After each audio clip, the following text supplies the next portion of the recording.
Getting hit multiple times coming out of that bike section. More drivers coming to blows.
Greetings, race fans, and welcome back to the inaugural season of Sim Racers Group Formula 3 Racing on SMB. JR Gregory here with you on the call, along with my partner, Charles Boshell, and our producer, the one and only Magic Mike Braun. And as 2025 Season 3 winds down, Week 11 brings us back stateside for a round at Sim Racers Group home track, Laguna Seca. This iconic circuit opened in 1957 on the Monterey Peninsula in the Bay Area of California. Current host to Indy Cars, IMSA, and Moto America, and past host, of course, to World Superbikes, numerous Rennsport reunions, and a full slate of track days and racing schools. Tonight's configuration, 2.2 miles, 11 corners, 180 feet of elevation change, and 1/3 of that, 60 feet, at the corkscrew. Our race lap record is a 108.4 set by Alex Blue last year in a DW12 IndyCar. And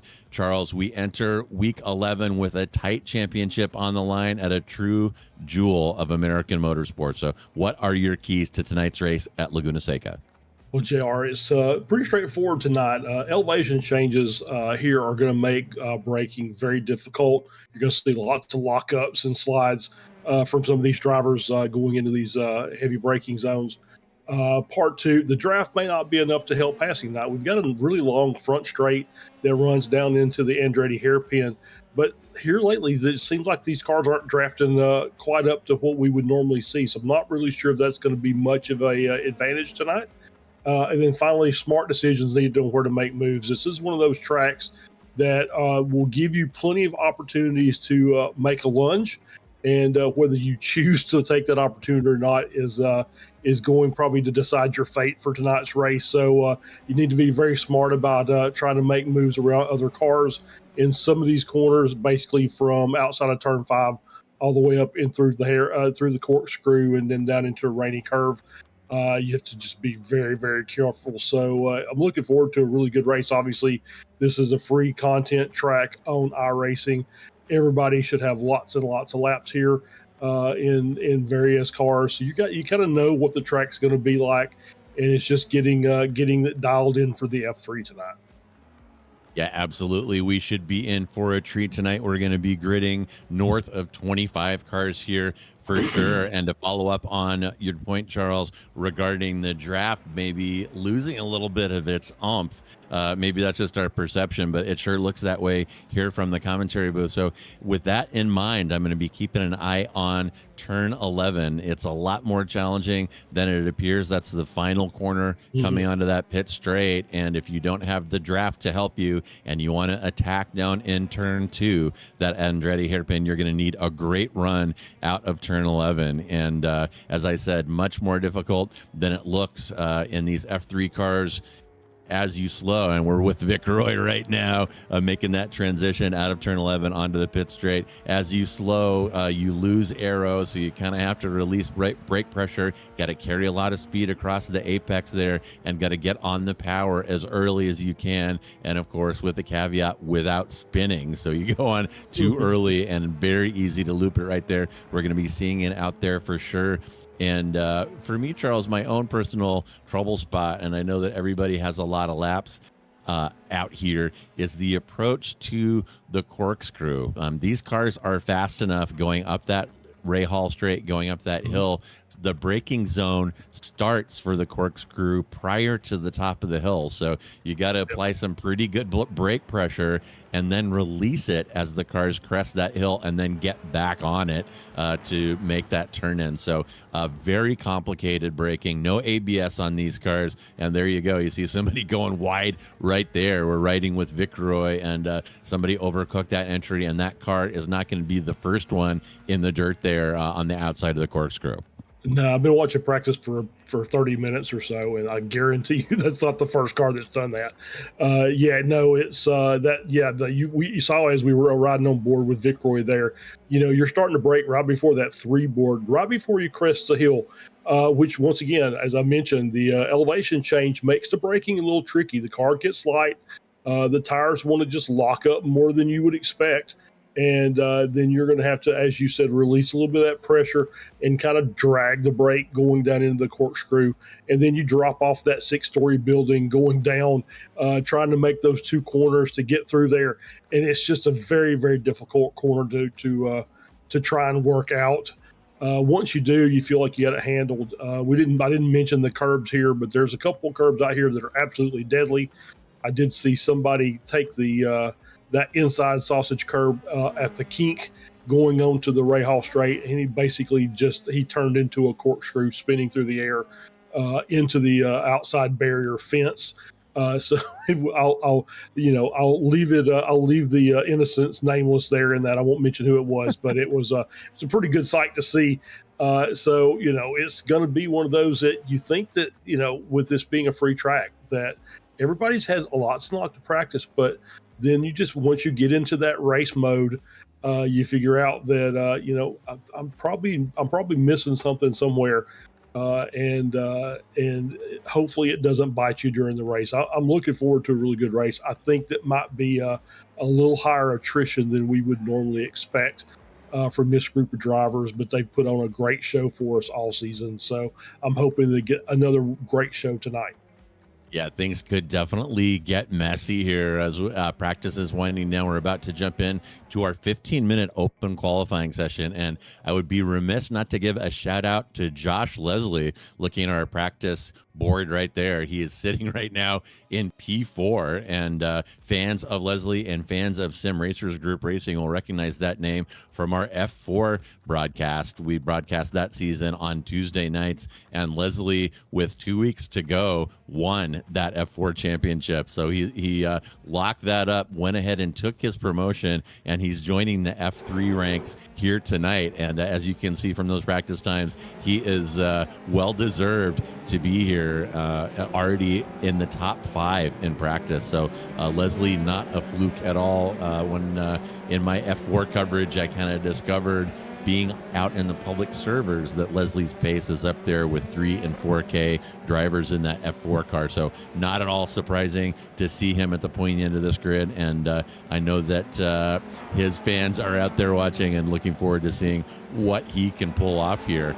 But yeah, you're right, Charles. Things could get super messy here. Those anti-cut curbs are brutal, and you kind of have to cuddle up to them. You kind of have to get cozy with them. But if you take it too far, they will slap you and send these F3s into low orbit. And we're definitely going to be seeing that. And as we get going in qualifying here, Mike, maybe take a look at our season points here after 10 weeks. And needless to say, if you've been watching our broadcast, you know who is at the top. Stephen Case has a gaudy 9 podiums in 10 appearances and has won 6 in a row. And yeah, there are those points. And Case sitting about 70 points ahead. He might mathematically have that locked up. There's only 8 weeks counted with 4 drops. So at this point in the season, these points are going to be kind of locked in. But in any event, here's your championship standings. It's Case from Viceroy from Mikovits as 1, 2, and 3. Then Green and Eggert will round out the top 5. Danush Poborshi has inched his way up into P6. Then De Silva, Velasco, Josh Corwin, and Lloyd Conway in P10. Conway with a lot of pace, but hasn't put together a consistent season, sitting there in P10. Then it's Lebivi, Lopez, Cotcher, Duvall, Dylan, Grinsky, Snyder, Cardenas, and Adam Thompson, who won the first 2 and has not been back. He is trapped, I hear, in Babyland. And there is the rest of your grid. There's a couple competitors there who have been out for practice, but not participating in a race. That's why you see those zeros at the bottom. And let's move on to our team standings. And that Case and K, that is Stephen Case and Dylan, a stranglehold again on P1. Case definitely making a case for himself here in these F3s. Then Hubi SRG 6, that's Mikovits and Duvall in P2. Vibes-based racing is Poborshi and Conway in P3. Avovoom is Viceroy and Neil, Dev, and Green Posada is, you guessed it, Green and Posada sitting in P5, and possibly room for a little bit of movement there. I could see the Eagles maybe slinking up a little bit. I could see Team Eggtran there in P7 maybe threatening the Eagles, but this late in the season, things definitely solid, especially up front with Case. So we are a couple minutes into qualifying. Looks like 3 minutes in, so we should be seeing some times coming in here shortly. And yeah, there we go. Jason Green is currently sitting up top of the 1:16.6, and those times will certainly drop. And going to be potentially a challenge here, Charles, getting timed laps in. I wouldn't say that this is a track like where we were last night in Interlagos that is a trap for off tracks, but there are plenty of opportunities to dip a wheel and invalidate a qualifying lap here at Laguna Seca. Yeah, you're absolutely right. There is a ample opportunity to just get a quick little off track and invalidate your lap. I'm just kind of looking down. Josh Leslie is already on his fourth lap and hasn't set a time yet. So that should be a good indicator of how easy it is to just put a toe wrong. And as we see somebody putting a toe wrong there, in that's Stephen Case. As I was telling you, JR, before the broadcast that I was watching practice, and if we were in a real life situation where you had your car and a backup potentially, we wouldn't have anybody on the grid. There was a lot of incidents out there during practice, and even our championship leader was not immune to it. He was caught up in there, and just as you saw there again as well in the corkscrew, just screwing up his lap. So now he's, we're 5 minutes in, a third of the way through, and so he's lost that first third to try and get a lap set to get on the grid. Obviously, points are points, and you want to be up as close to the front as you can. And even if you're leading the championship, you don't want to be starting in the back. From failing to qualify and then having to fight your way through. That's a recipe for disaster.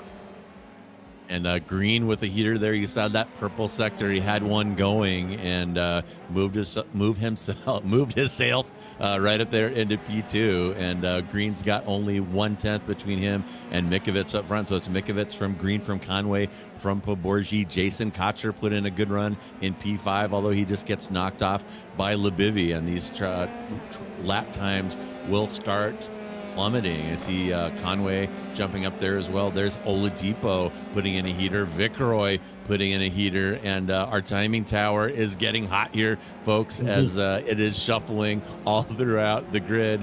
6 minutes in, and this is when these tires are kind of getting in the sweet spot. We should be seeing some pretty good lap times down here, and we'll keep an eye on those pits for you and let you know if any of these drivers elect to try out fresh rubber with that light and fuel load in the second half of the session. We have seen some people get some success out of that strategy, so wouldn't be surprised at all to see a couple cars diving in a couple minutes here. Yeah, absolutely, and it's a pretty quick lap as far as what we've seen this season. Just a minute and a quarter thereabouts. Obviously, the pit lane very, very long, so that is a little bit of an issue.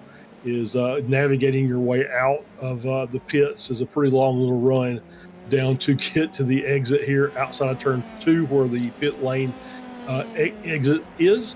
So it's one of those that you might see a couple people, and now would be the time you would want to do it. You want to get in there with the ability to get at least 3 or 4 good laps in. So if anybody's going to do it now, would probably be the best time.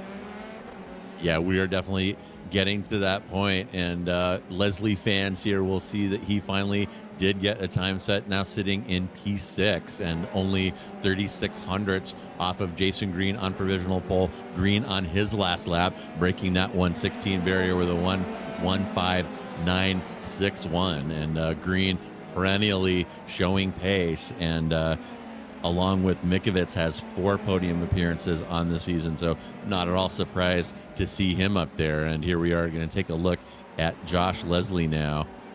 And where is he? We're now going to switch to Lloyd Conway. Yeah, coming down here through, let's see, Andretti hairpin. And folks, if you're anywhere in the Bay Area, I'd strongly urge you to check out a race here at Laguna Seca. There's lots of opportunities. There's Indy cars, there's motorcycle racing, there is IMSA racing, mixed class sports car racing.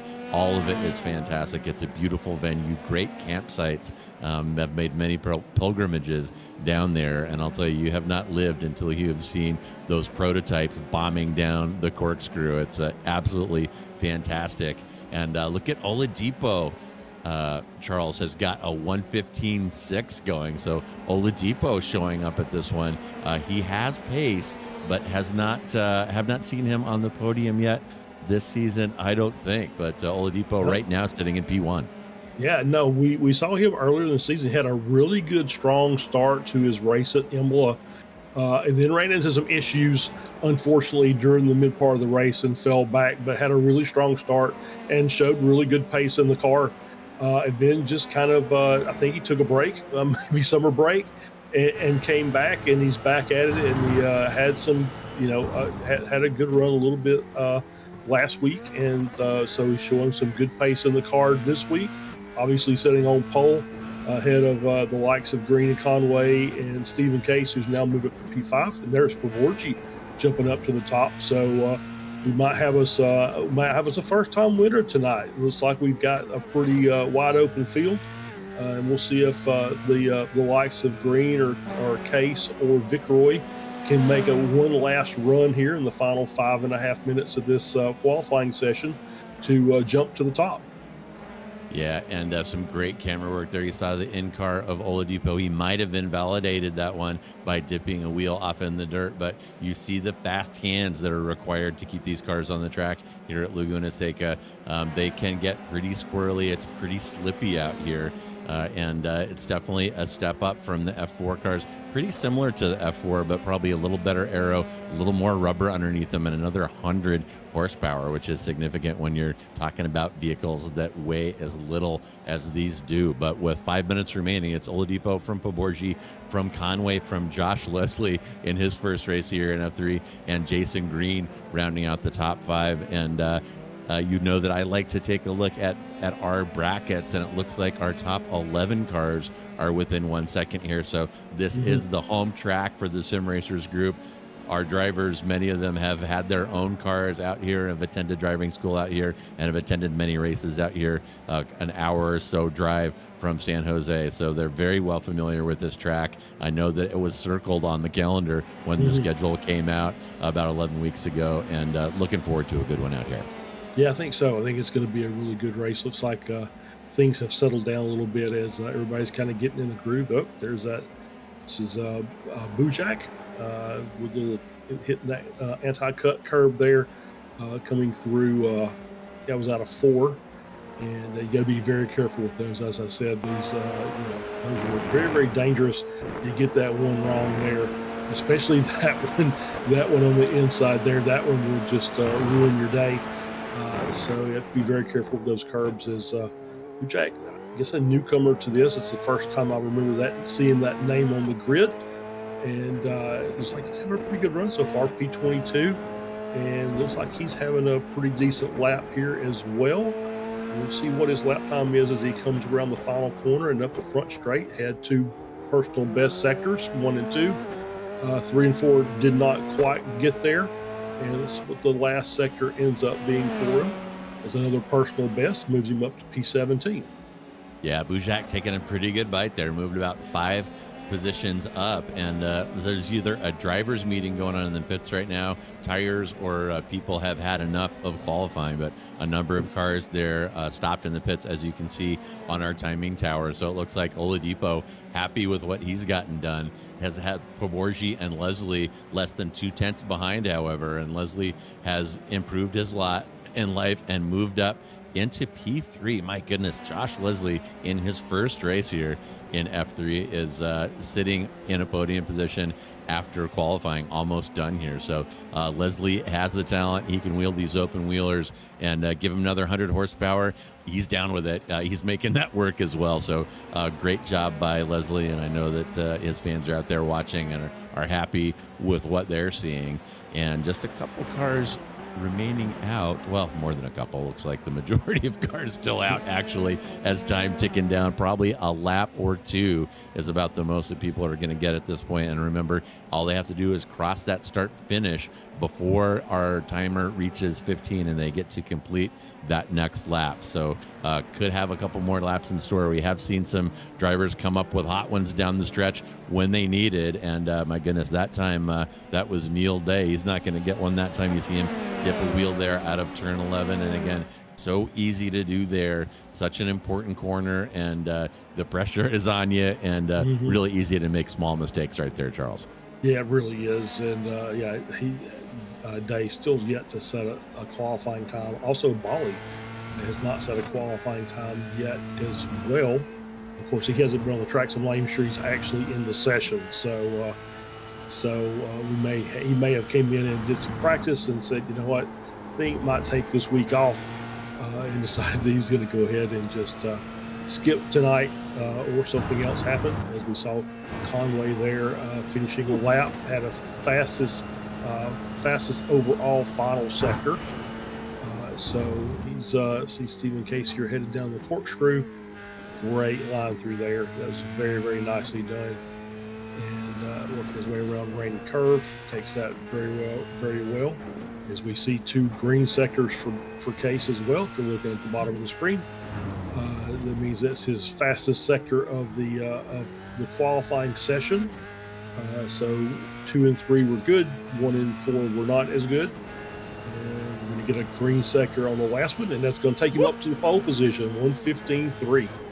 Holy cow, Stephen Case, and great camera work by our producer Mike there with that onboard Case, looking super smooth and in command of a lot of these difficult corners here at Laguna Seca, and shows how it's done. Case jumping all the way up to the top of our qualifying order, the 1:15.3. He's got Mikovits 1/10 behind him, Oladipo another 10th behind him, and then the gaps start to get a little larger, almost 0.3 to Poborgi, almost 0.3 to Leslie and Conway. So looking pretty good here, Case, and he is trying here to win. What did I say? This will be his 7th in a row if he manages to. That's right. He has 6 consecutive P1. So if he can go flag to flag on this one and bring this one home, that will be 7 in a row, and really show you why he is at the top of the individual and team standing. So Case throwing down a heater right at the end with the pressure on. So great driving by him. And again, you saw what that looks like from behind the steering wheel and how smooth he is, how confident he is. You know, Charles talked about that tough entry to turn 6, and it is super tough, folks. That it has that big sausage curb on the inside, and that thing is invisible until after you've turned in. So you've turned in blind, you have to commit, and if you don't get it exactly right, really easy to have a catastrophic result there. Yeah, absolutely. As just seeing the final cars coming across, Velasco heading down the front straight here to finish up his last lap. It's going to be an improvement for him. Does not appear as that was a improved lap. On the board now with Grunsky running in 13th. So he's working his way around the final couple of corners. It's just noticing Case obviously on pole, but seems like those pole times are getting much, much tighter every week, as we have 2 cars basically within 1100ths of a second of pole, and then Grunsky unable to improve as well. And I think that's going to be everybody. I think that's it. I think they have all been pulled back to the pits to get ready to go into the race session. All right, well, that will wrap qualifying. We'll have your starting grid here for you shortly. And not sure if we talked about it yet, Charles, but this track, not super kind on tires. So in this 25-minute sprint, people have to be mindful of their tire usage if they want those tires to be there for them when they need them down the stretch. But here is your starting grid. It will be Stephen Case on pole, lined up next to Kalen Mikovits. Behind them, Oladipo will line up next to Conway, who stepped up toward the end of that qualifying session as well. Newcomer Josh Leslie will line up next to Danush Poborgi in row 3. Then it's Green next to Vicroy Lebivi, next to Chris Wang, and then Jason Cotcher will line up next to Alex Velasco in row 6. Then it's Grunsky next to Corwin, Ganesh next to Jason Trantham, Tyrone De Silva next to Chris Eggert in row 9, Navas next to Justin Snyder in 19 and 20. Then Lopez next to Dan Bujak, Adam Duvall next to Aaron Van Wagner in row 12. And but wait, there's more. Brashear will line up next to Dylan Cardenas, next to Diego Posada, and then Bali will line up next to Neil Day if he is on the grid. He may not be there. I expect that we will see Day, although I don't believe that Day set a qualifying lap. He may not have. He did not, so he'll start in the back. Yeah, so he is going to bring up the rear. Looks like we have got about 30 seconds until iRacing forces the start. That is Stephen Case in that red 243 car to the right of your screen. So Case is going to have the inside line into the first real corner, turn 2 is that hairpin at the end of the straightaway, the Andretti hairpin. That little kink counts as a corner. Wherever you race motorcycles, every slight change of direction counts as a corner. So that's why turn 2 is right under the bridge at the top of the hill here. So we're going to get the lights here in just a moment. Looks like about 5 seconds before this one gets underway. Yep, and we'll wait for the lights to drop off, and we'll get this race started. It's going to be obviously very critical to get a good run down into the hairpin and get a clean transition through it. Yeah, we are green, and Case gets off really well. So does Mikovits. Looks like Conway snuck past Oladipo, though. There, Poborji and Leslie are going to fight on the entry. 3 wide there. You see a little bit of a wiggle there out of Oladipo in that white stripes livery car as he flashes out of existence. Uh-oh. Hopefully Oladipo will flash back. That is never a good sign. But a very good start here on cold tires heading down into that treacherous Andretti hairpin. It's Case from Mikovits, from Oladipo, from Conway, from Josh Leslie. And I'm seeing a couple people drop. I think we might have had an incident there right when I was saying it was clean. My timing tower lit up with people dropping. It was like Van Wagner might have taken a tow. We'll go back and show you the replay there and see what happened to him. But up front, things looking good for Case, Mikovits, and Oladipo. Yep, we see Poborji and Corwin dropping down, Eggert dropping out of position as well. So a little bit of a rough start for a couple of drivers, as you said. Corwin's down 12 positions, Poborji down 14 from the start of the race, and as you said, Van Wagner already back in the pits. We wrap up the first lap, and Case in the lead, starting to pull that gap out, and we see a spinner in the back. I think that's Josh Leslie. And is that Leslie looping it, or it could have been Trantham too? I don't see Leslie moving on the timing tower, still sitting in P9 right now. But Case is doing what Case does. He likes to drive away and create some space behind. And so far, looking pretty good with about an 8/10 gap already. And we'll go ahead and look at that replay.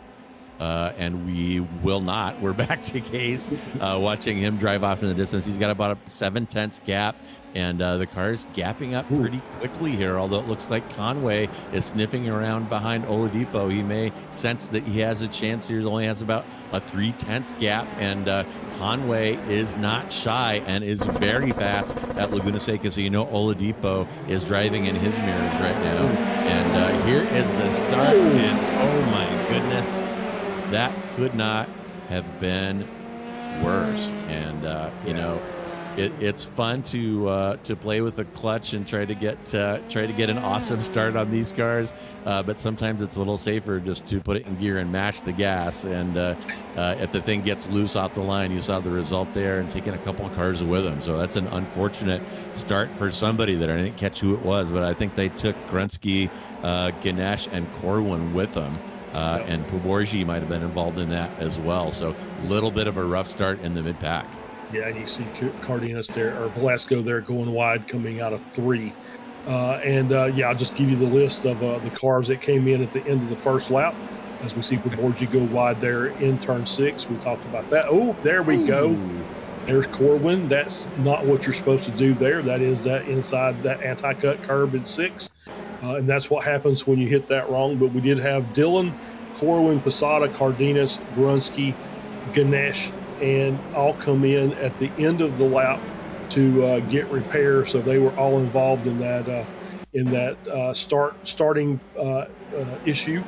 You know, we talked about that at the beginning of the season, where we thought that we might have some issues getting these cars off, as we see Posada, no front wing, makes that hard to get the car turned in. Works his way down, back off into the back onto the track, bringing the corkscrew crunch, as our colleague Ron Mullins has named that.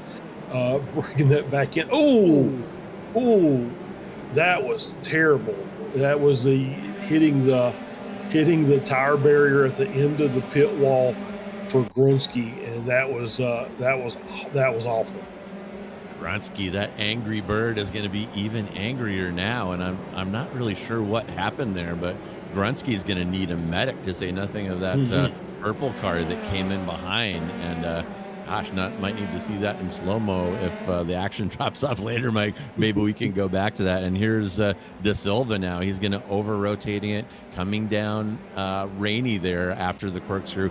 Very easy to do there. You want to trail brake a little bit, but trail brake too much, and it's easy to over-rotate and swap ends, as you saw happen there. Meanwhile, up front, Case doing what Case do. He's got that gap up to 1 second now, and things really looking good for him if he can continue gapping the field behind. Although look out, Oladipo has set the fast lap of a 1:15.8, so he's got about 0.3 on Case in terms of fast laps right now. And Oladipo eyeing up Mikovits right now for a pass. He's got a 0.4 gap ahead, and let's see who gets a better drive here out of turn 11, and will Oladipo have a crack at Mikovits here into turn 2. And don't see that gap dropping a lot. We talked about this a little bit. That draft maybe not as persuasive as it used to be. Oladipo got about a 10th out of that one. Not within, not enough to pounce there, but certainly enough to draw closer to Mikovits. And he's probably planning some kind of move there for his next lap potentially. Yeah, that was was, as you said, a 10th gained. And so not really anything. He's going to have to do a little more work to get a little closer. He's going to have to be well within a couple of tenths coming out of that final corner, but it's losing a little bit of time during the course of this lap. Now it's a half-second gap as Mikovits has turned it up just a little bit as we're heading our way up the Ray Hall Straight down into the corkscrew. You see the braking zone there, and makes up a lot of time coming through there, but then lose a little bit coming out. So no real gain to be made there through the corkscrew. Yeah, it looks like the field's already spreading out as we don't have a lot of really close battles on the track at this point. So it's looks like that it's going to be one of those races where we're going to have to look for some things to talk about as we go here. If this continues, hopefully we'll get some. That's a much better run by Oladipo that time. He got a much closer, but still not quite enough to make a move on Mikovits. He's going to have to find a way to get to the inside. I don't think with this with the hairpin there, the Andretti hairpin, it's kind of it's a hairpin, but it's also a descending radius corner, which means it tightens up on the way out. So I don't think the outside line is going to be the way to go through there. Yeah, it's tough to make anything happen that way for sure. And I'll tell you, if I was sitting where Oladipo is right now, I might take a breather here, turn it down a notch, and just hang with Mikovits and let some time go by, let some laps go by, and extend that gap behind to Conway. As I said, Conway is not shy at all. And if these guys end up fighting and draw Conway back up to them, Oladipo is going to have a problem with the aggressive Conway behind. So again, if I were him, I might just tick some laps off and save the fighting for later. And here is a look at Corwin over rotating that left-hander down the hill, and time. Oh my goodness. And hello. Yep. Fancy meeting you here. And I don't know who that driver behind was there. But really did not have a lot of options there. And look at Oladipo again, sniffing around the outside. You see that little wiggle right there. And again, this caution is going to fall on deaf ears because I'm not out there. But only 8 minutes into a 25-minute race, we definitely see the tires go off in these cars toward the end. And it might not be a good time to put it all on the table here early because you might not need some of that grip later. And, where we saw Corwin spin there, to me, that is another very tough spot. And, Mikovits with a little snap there, getting too much of that curb. And that may let Oladipo back in. He's got that gap down to 0.2. But right here, that little left-hander down the hill, I got a chance to do some laps out here, Charles. Oh, did we lose somebody? Oladipo is off. Oladipo is off. And had some kind of problem. And here it is. Does he overcook this entry a little bit here?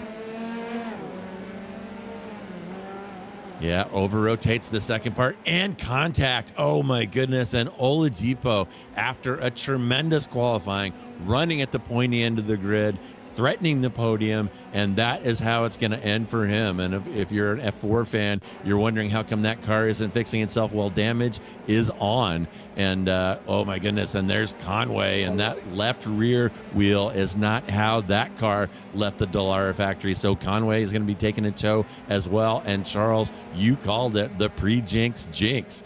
Charles predicted that there's going to be some cars in the wall here at Laguna Seca, and look at all those blue cars there at the bottom of our timing tower. Those folks are all off of the lead lap, and we've had several cars take a tow, and there's half-naked Oladipo crabbing down the pit entry to get a repair there. And dibs on that band name, by the way, Half Naked Oladipo. It is mine. But things going horribly wrong for Oladipo right there. And it's really unfortunate for him. He was putting on a good drive, and that's going to leave Case and Mikovits alone fighting for the lead with a gap back between Mikovits and Jason Green of 6 seconds.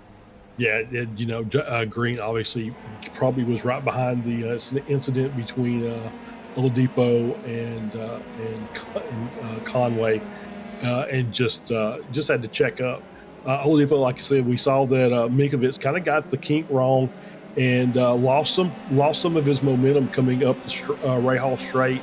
Oladipo had a really good run and just couldn't do anything with it. And then I think I saw Mikovits kind of lock up a little bit coming through the corkscrew.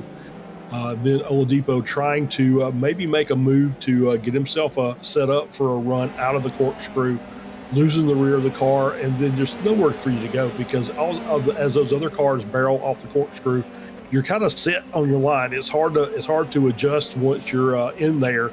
You just got to kind of ride it out, and obviously at that point in time, nowhere for Conway to go, and you're starting to see the attrition picking up now as more and more cars. Oladipo, luckily, obviously, as you said, damage owned, but they do have a fast repair to use, so they can go in and get the car fixed and get back out and do a little points racing just to see if they can make up some positions by just running out the rest of the laps. But obviously not the way they wanted to end up tonight, especially with Oladipo sitting up there on the podium.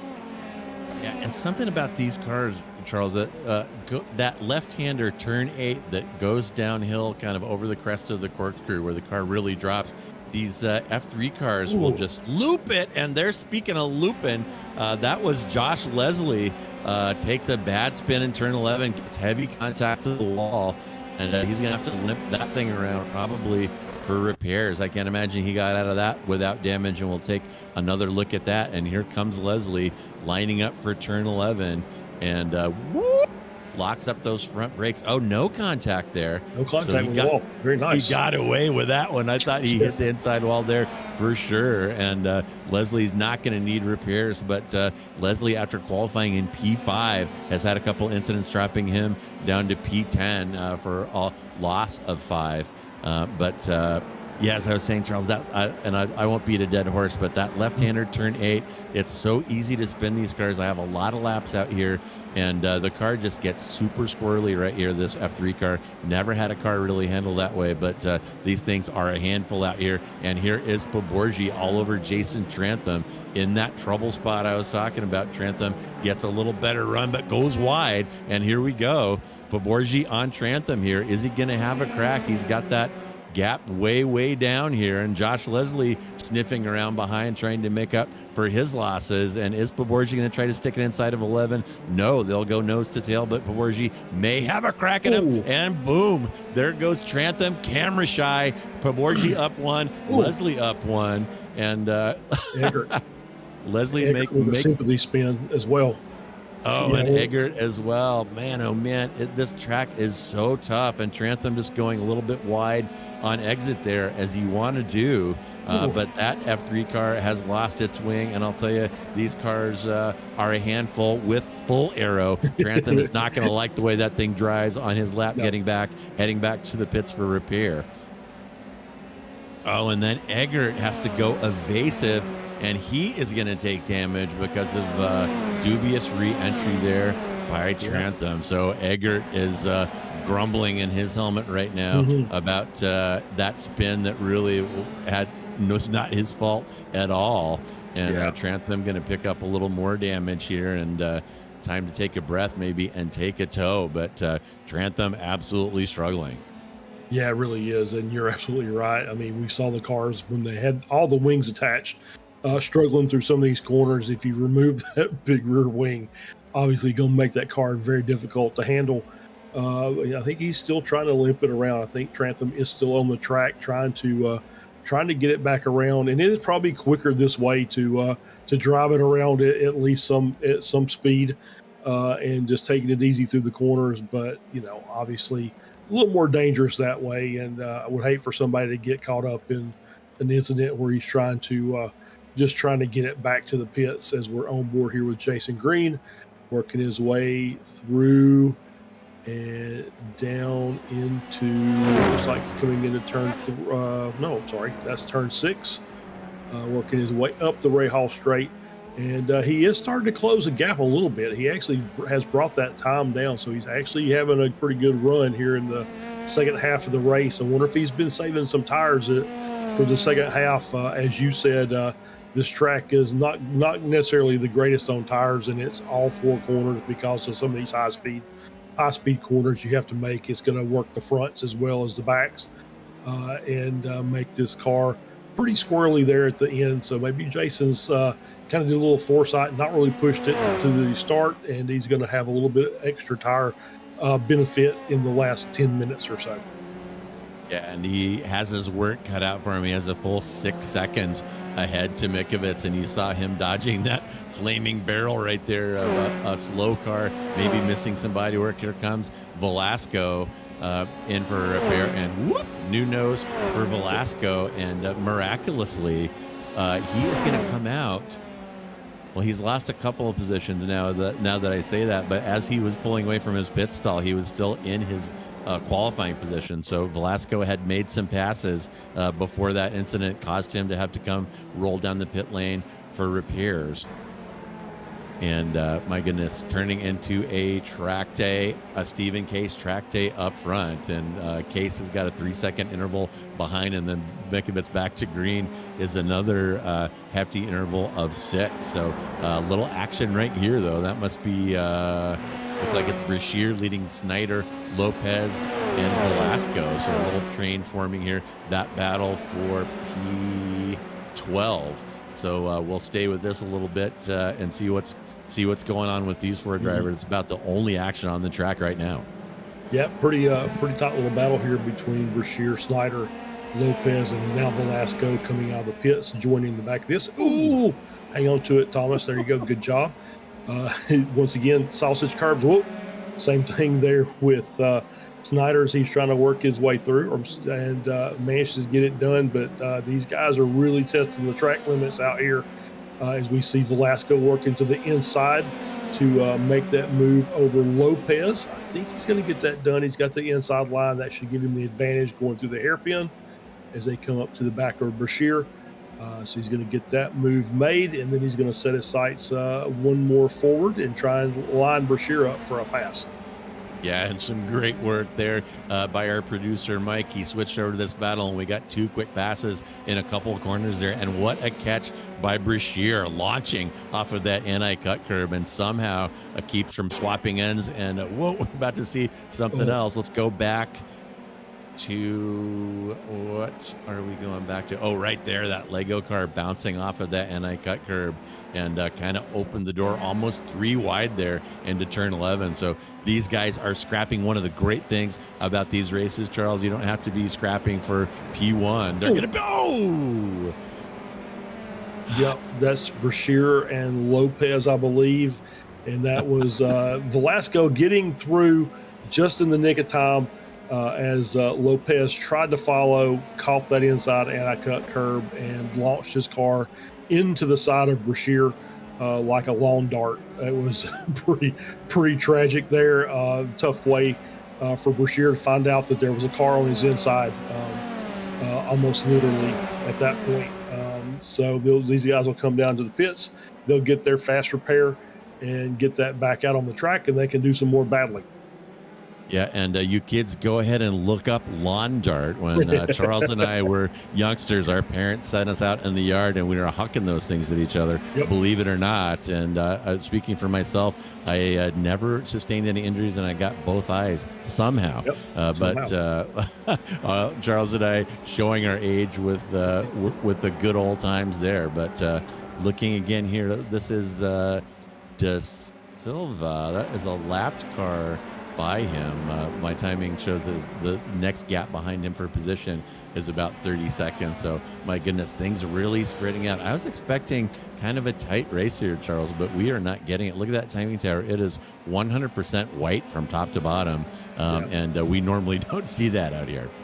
No, we normally don't. It's we've been talking about how much the mid-pack runners, the guys who were just really trying to learn the car and improve, how much better they've gotten over the course of the season. But it looks like in the race tonight, looks like Laguna Seca is actually winning, unfortunately, and it happens sometimes. Even with the track that is that's free content, as we see Snyder there working his way around a lap down car.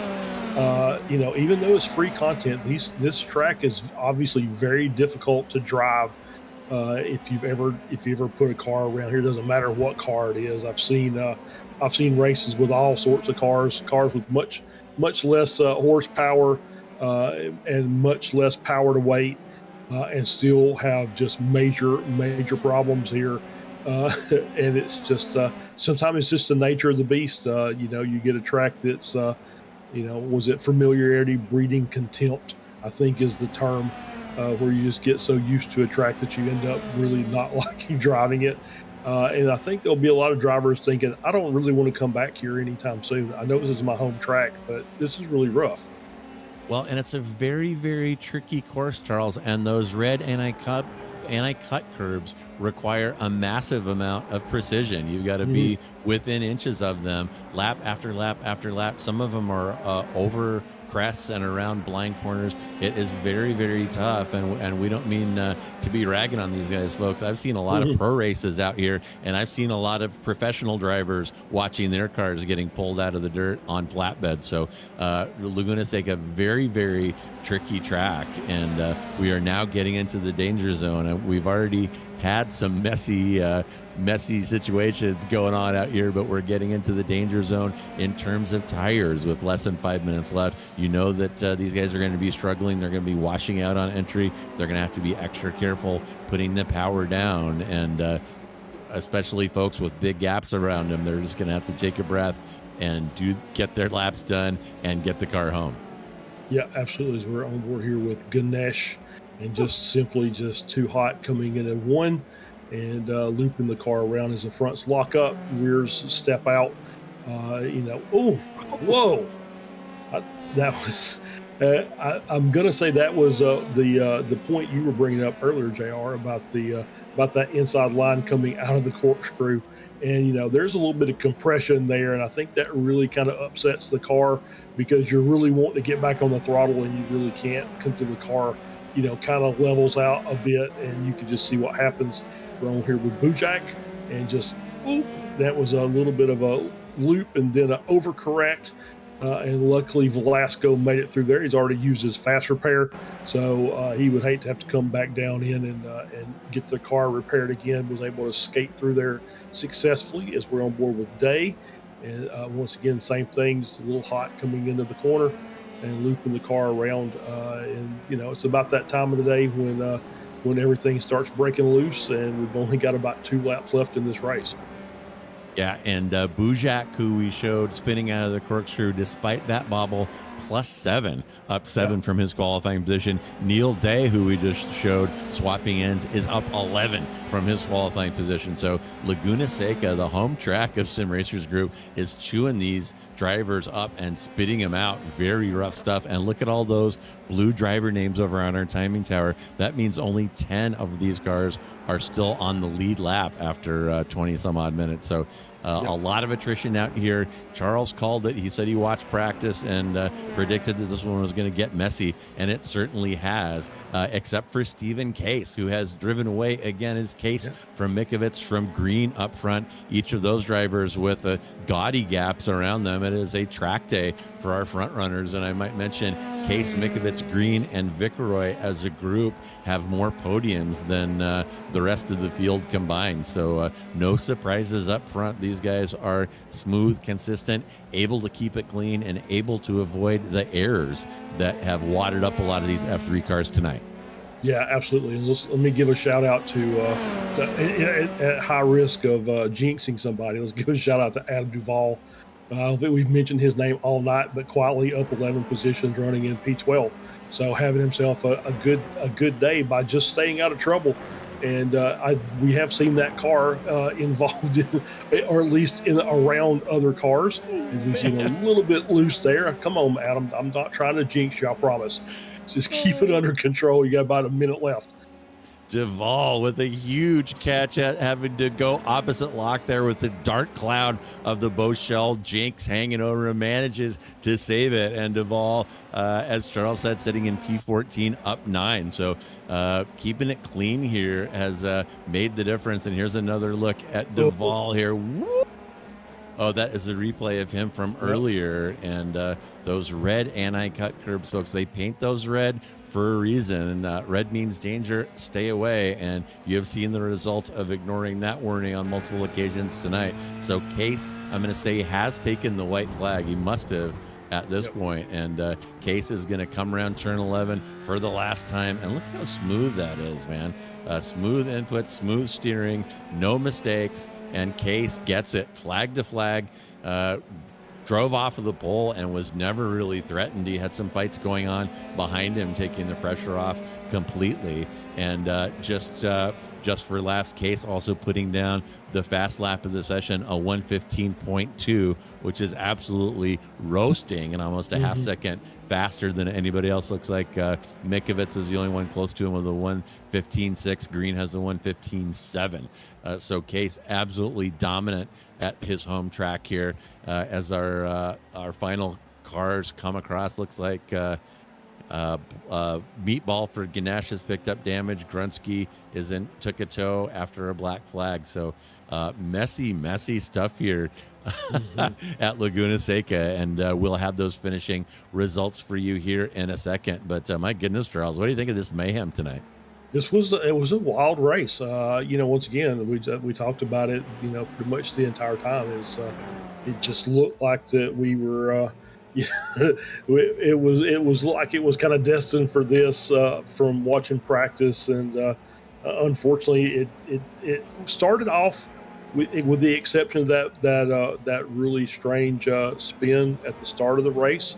I think the front, 2/3 of the pack got off safely, and it started off fairly well. And then the wheels just kind of fell off, literally and figuratively, as we had incident after incident as cars just not quite being able to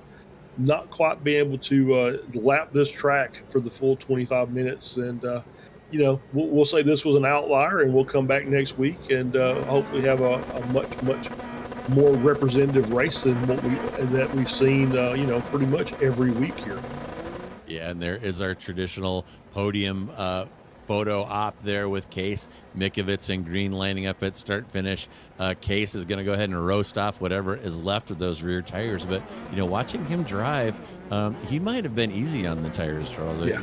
We had some in-car views of him. We rode with him during his pole setting qualifying lap, and smooth is the key to success here at Laguna Seca, and Case has proven that. So as we wrap up here, I'm taking a quick peek outside, not seeing anybody yet. And folks may be busy walking around the track and picking up body panels and buying coffee for their mechanics who have to put all these cars back together, or at least sweep the debris back into the transporter for the trip home.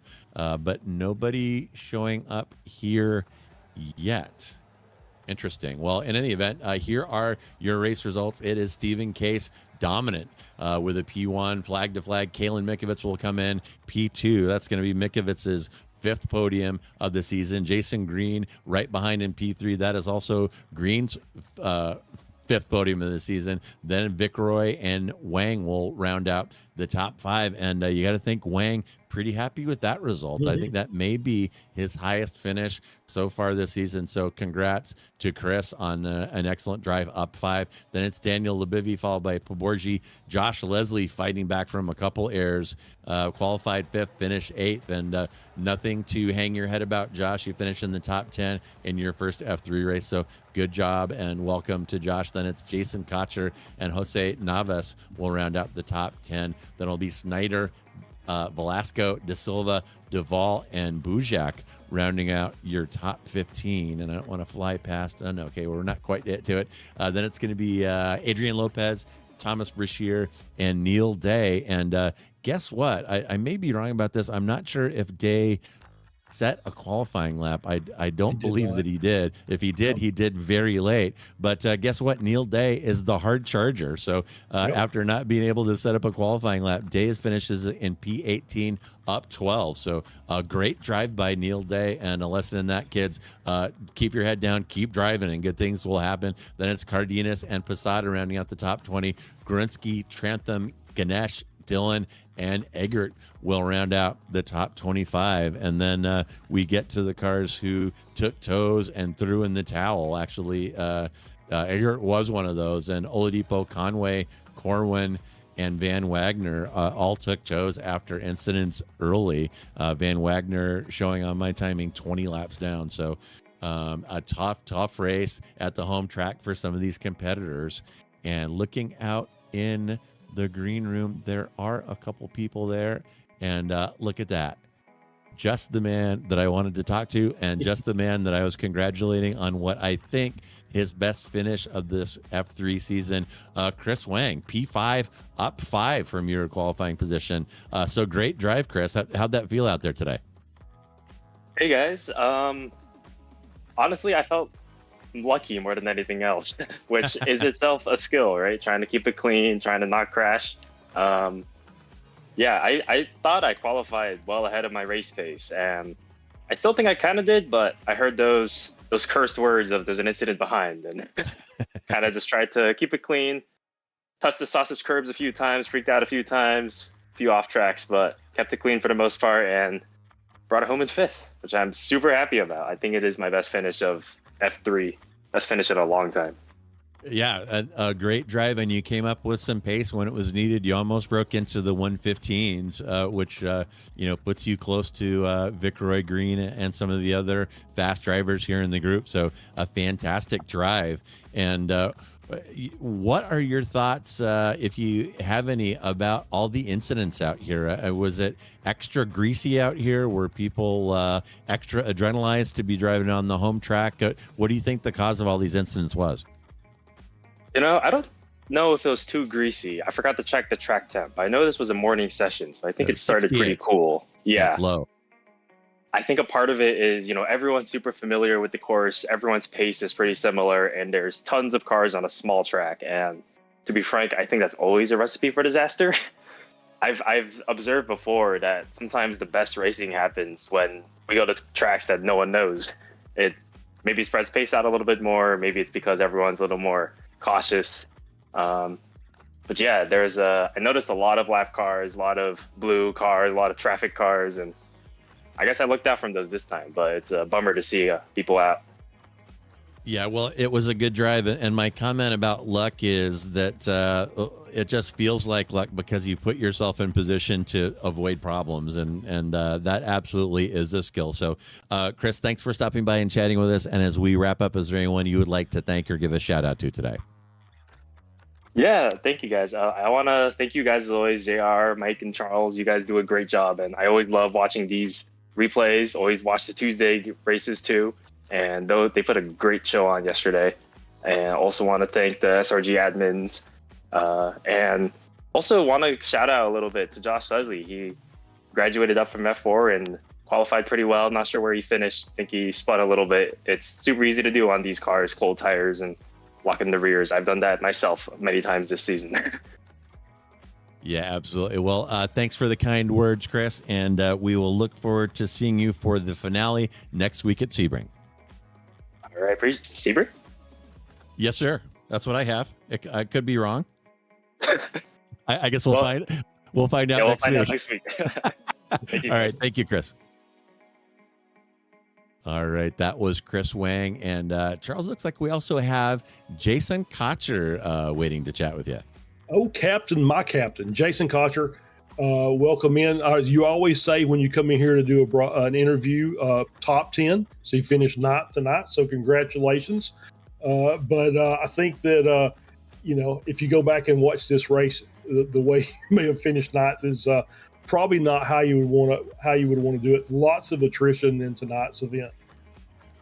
Yeah, it was pretty obvious just in from the overlays and such that I have. All of a sudden there was a lot of lapped cars and cars in the pits, and certainly not to the level that we have come to appreciate in this league. I think home circuit and everybody jacked up for it was maybe a little bit too much Red Bull before we took the lights out collectively tonight. It looks like it was quite the demolition derby, unfortunately. Yeah, it was. We had the initial start. We had a spinner coming off the line, and that took I think 6 cars out. All had to come in and pit at the end of the first lap, and then those anti-cut curbs seemed to be the death of a lot of people tonight. Those red, as you said, anti-cut curbs. They're in the. You talk about GT3 cars a lot, as a JR does, and you hardly even notice them. There's enough suspension travel in them that you get a little bit of a bump, but there's feels like about a quarter of inch of suspension travel in the F3 cars. So you have to be to them for lap time. Think about like turn 3, turn 4. If you are not to them, you're slow. If you're slow on exit in a line, you're probably going to lose a couple of places. So it really puts the pressure on to be there. I think it was lap 3. I got a little overzealous and ran over the top of one myself. And fortunately, I was able to keep the car in one piece. It ended up costing me 4 places. And then I got most of those back through the attrition that we've noted. So yeah, it's a tough circuit. I think we see it every time there are pro events there. There's usually confrontations. There's usually attrition. So maybe a little too much realism in our SRG leagues today. But it's home court, and everybody wants to be fired up about the run at Laguna Seca. It's a favorite for me. I usually do quite well here, so I was frustrated myself to have had a mistake there early, and then was kind of fighting in the middle of it, and by the end of it, I was just kind of happy to take it home in the top 10. A little bit messier for myself personally, so it's have to have a think about Jason, the driver, as we joked about, wasn't exactly the pillar of class and speed tonight either. So that's always taken into consideration. Keeps admin Jason pretty humble. Yeah, there you go. So we wrap it up, wrap the season up next week at Road America. So obviously very, very fast track, long straightaways, pretty technical section in the mid part, but overall I think it's going to make for a really exciting end to this season. Yeah, I love Road America. What a gorgeous facility. I mean, that place is it's a national park that just happens to have a world-class racetrack running within it. If you ever get a chance, you're in Wisconsin in the summertime and there's events going on out there. There's the German culture up there with the brats and the big beers and beautiful green rolling hills. You just kind of get lost and you come out the other side of the trees and there's, Canada Corner. It's an amazing place and really fun to drive. I think the F3 cars will really stretch their legs there. It should hopefully make for some good action, hopefully clean and classy. Turn 5, Canada Corner, first corner, usually the highlights of passing opportunities there. But what a schedule. I mean, shout out iRacing. This is an amazing technology to share with our friends. As I said, even on nights when it doesn't go well, I wasn't thinking about life and bills and problems and obligations and stuff. I was too busy yelling at my buddy that spun in front of me. So it's always nice to play video games with our friends. And shout out Adam Thompson. He always gets a little tweaked when I call it a video game, but we're missing him. I hope things are going well with the family there, and hopefully he'll be back next season. And Chris Wang, I mean, I'm sure you guys noted it. Usually running around in his neighborhood during the races. We've had some great battles, and he ran clean and dodged bullets, and top 5 for that kid is that's an impressive result. So happy for him. The rest of them up there are pretty standard quo for the SRG leagues, but yeah, great time. Thanks, Slow Motion Broadcasting, as always. You guys are awesome and really makes it special. Really makes it professional and fun to share it with our friends. So yeah, home court, quite the adventure. The admin is going to have some homework in front of them here tonight, and we wrap up next week at Road America. So looking forward to that as always. All right, Jason, we'll let you go. Have a great night. We'll see you next week, and look forward to wrapping this season up with hopefully no bangs. Hopefully just some fast racing. Very good, guys. Appreciate you. Thank you very much. Have a great evening. All right, take care. All right, that is the SRG owner and admin Jason Cotcher, who put in a decent drive, moved up 2, and got another top 10. He's been racking up a few of those over this season. So folks, we are not just about these fantastic open wheelers here on SRG. I want you to on SMB. I want you to go ahead and subscribe to Slow Motion Broadcasting and hit that notification icon so that you don't miss any of the action. But coming up this weekend, Saturday, Weekend Warriors Formula V's will visit Lime Rock. That's going to be nonstop action. And Ron's Race Nights will see iRacing official top split action with Skippies at Tsukuba. And on Sunday, we'll have a Weekend Warriors double feature as the SRF Weekend Warriors will throw down at Long Beach and Formula Fords will battle at Oschersleben. I practiced that and still got it wrong. And next Tuesday, of course, we'll be back with SRG for the F4 finale at Sebring. That's where that Sebring came from. And 1 week from today, our F3 season finale at Road America. And also wanted to throw in a brand new series that we're going to be having on Wednesday nights in about a month. It's the Fefe or Ferrari Challenge. If you want to sign up for this, plenty of seats available. Go ahead and look up XMS Racing, Extreme Motorsports, and you can get involved in this. It's a great group of folks that run these leagues, and I'm sure it will be a great time, and it will be broadcast here on Slow Motion Broadcasting, so you can achieve internet fame right here on YouTube. So that is going to wrap it up for tonight, folks. I am JR Gregory on behalf of myself, my partner Charles Boshell, our producer Mike Braun, and everyone here at SMB. Thank you so much for joining us. Enjoy the rest of the day wherever you are, and hang on, baby. Friday's coming.